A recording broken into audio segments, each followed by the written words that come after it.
by philosophies that we don't agree with, we have to talk about them. Secularism, we have to talk about it.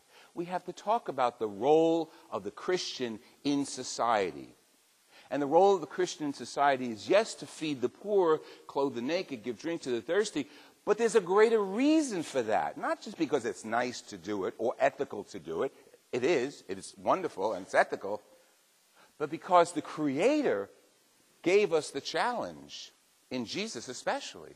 And as he puts us in the world, baptized Christians in the world, we're one step above just secular society, one step above just philosophy. Our major step is faith and spirituality. In college and in theology school, we learn that philosophy and theology are sisters. Okay? And faith is built on reason. So we've got to understand what's in the world. And then we build our faith on it. And then we hear something like this coming from the book of wisdom, that it's all in your hands, and you are the lover of souls, and your imperishable spirit is in all things. Wow. So he's the lover of souls. And this is tough for us, where that soul is on death row, or that soul is a murderer or a rapist. It's not up to us. Our faith is he's the lover of all, especially those who go back to him and say, I'm sorry. Because it even says in the book of wisdom, you rebuke offenders, justice, you warn them, and you remind them of their sins that they're committing, that they may abandon their wickedness and believe in you. That's awful.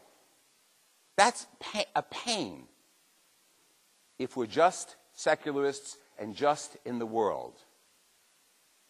We're in the world as Christians, and our task in the world is to give it more dignity. So we are to rebuke, that's justice, that's the courts, we know that, that's the legal system. We are to rebuke evil, but it's not up to us to condemn. The judges condemn, the courts condemn. But it's always up to us to respect the evildoer, the lover. The same person who loves you loves him or her. And you know that aggravates me to say it, but it's the truth. As a Christian, that's what our faith is all about. That we have such respect for life in all of its forms, not just the nice life, all of its forms. In other words, people who do us harm and people who do us benefits. As Christians, we respect, and in imitation of God, we are the lover of all those people. Now we go to Jesus. Now you got to get a scene here going on. To talk about the lover of people, Jesus comes on the scene. His reputation precedes him. This guy from Jericho jumps up into a tree. The guy from Jericho is Zacchaeus. Zacchaeus is the tax collector. Now, we've spoken about tax collectors before and how they were looked down upon in society because they handled the money of the Romans. And they often extorted people. You know, you don't do this, I'm going to tell the Roman soldiers to take your crops. Okay. So Zacchaeus was a wealthy man. He was a tax collector. So on two levels, he was shunned by certain groups of society. And he was short. Has nothing to do with anything. But he jumps up the tree to see Jesus. He wants to look at Jesus. You got a sinner up there. Almost a sinner that's too big for his job. You got someone who's short in behavior, not only status, in behavior. If he's extorting, and he says he extorted people. If he's extorting, and he's stealing, and he's threatening, because he has the power of Rome behind him, I don't care how big you are, you're a little you're a little man. You're a little person. Okay. See, I don't have to say what I'm thinking, right? You're good. Right now, you read my mind. So this little man does something reminiscent of the book of wisdom. He acknowledges his sinfulness. That's a major step in life, to acknowledge that you've done wrong.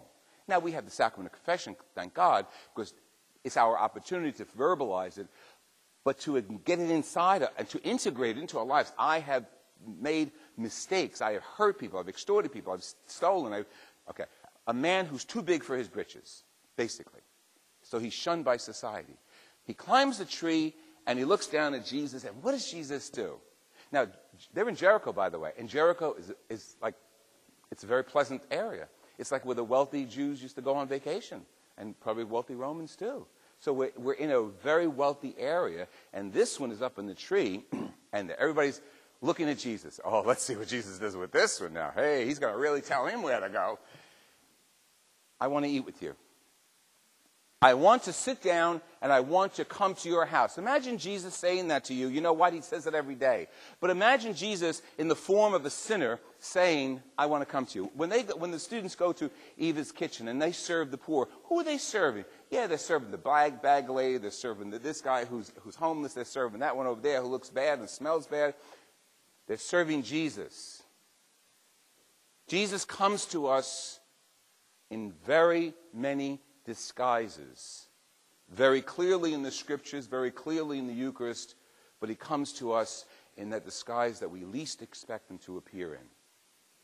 And he says to us, as he says to Zacchaeus, I want to sit down and I want to eat with you. I want to come to your house. Could you imagine what went through Zacchaeus? Like everybody's looking at him, big crowd, maybe like this, big crowd, everybody's looking at him, the public sinner, the little twerp, the one whose head is bigger than his knowledge. And Jesus is saying, I love you. Come here. I love you.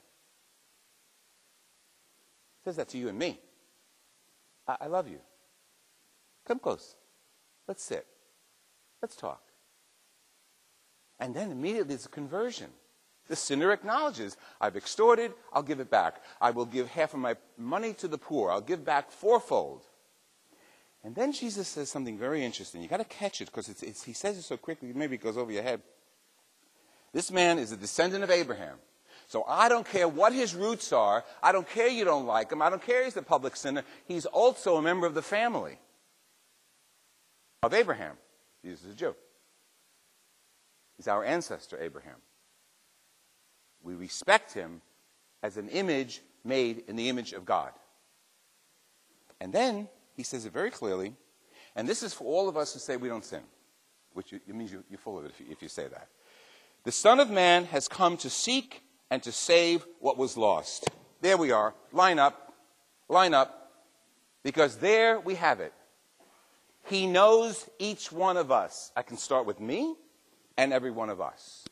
He reads our hearts, he reads our minds, he knows our thoughts, he knows our directions, he knows our intentions, and he loves us nevertheless.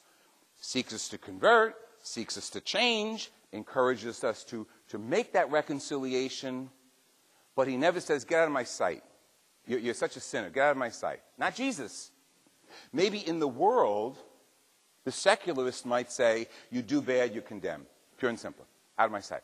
Not Jesus, the lover. He cares for us so much.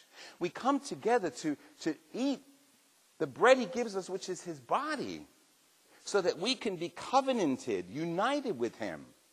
He loves us so much, he sits next to us when we are praying. He sits next to us when we're driving. He sits next to us when we're at home, when we're alone, and when we're in the public forum, shopping. He's there.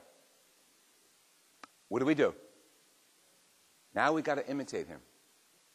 Now we got to be responsible to this promise of love. Now we got to imitate this lover of all souls by loving, by forgiving. Just knowing that God is with me.